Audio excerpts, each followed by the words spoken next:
This is a single malt. Oh, I don't know anything about whiskey. Speyside. That might be a nice blend, actually. Could this be a black label? Yes! Yes! I'm Mayor Pete Buttigieg. Let's sip and skim. Around here, they mostly call me Mayor Pete because they find it hard to say my name. I was born and raised in South Bend, Indiana, kind of an industrial community in the Midwest. Went away to school, but I found my way home. I'm a veteran of the War of Afghanistan. I've been the mayor of my hometown for 8 years. Live right here in South Bend with my husband, and I'm running for president. I decided I needed to serve because I could count on like one hand the number of people that I knew as students when I was at Harvard who wound up going into the service. Even though I had very mixed feelings about U.S. policy, I thought that I needed to do my part just like everybody else.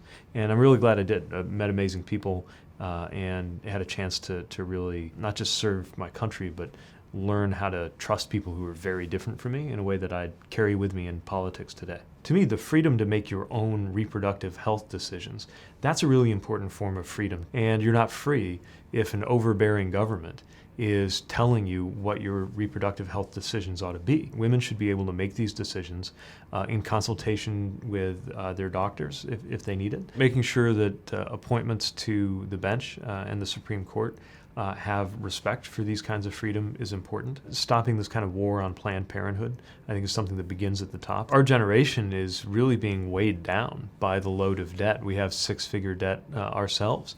Chasten went to graduate school to become a teacher, and we're going to be paying that off for a very long time. We need to make college more affordable on the front end, which is why I want to expand Pell Grants. That's a way that a lot of people help pay for college. For those of us who have already graduated and are just trying to manage the debt load, we should be able to refinance debt when the interest rates are higher than they should be. We no longer have the luxury of debating whether to prepare for climate change. It's on us. Well, as president, I want to massively increase research and investment in renewable energy, in solar, wind, and also technologies that can take carbon out of the atmosphere, because we're going to have to do both.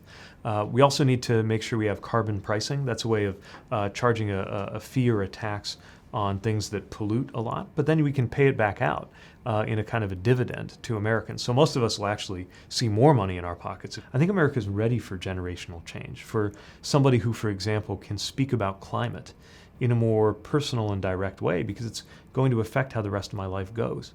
When I coupled that with the fact that my party needs to do a better job in connecting in the industrial Midwest where I live, and the fact that from technology to democracy, we need candidates willing to really think about deep structural change. I began to realize that even though there's like 20 people running for president, there's nobody out there doing exactly what I'm trying to do.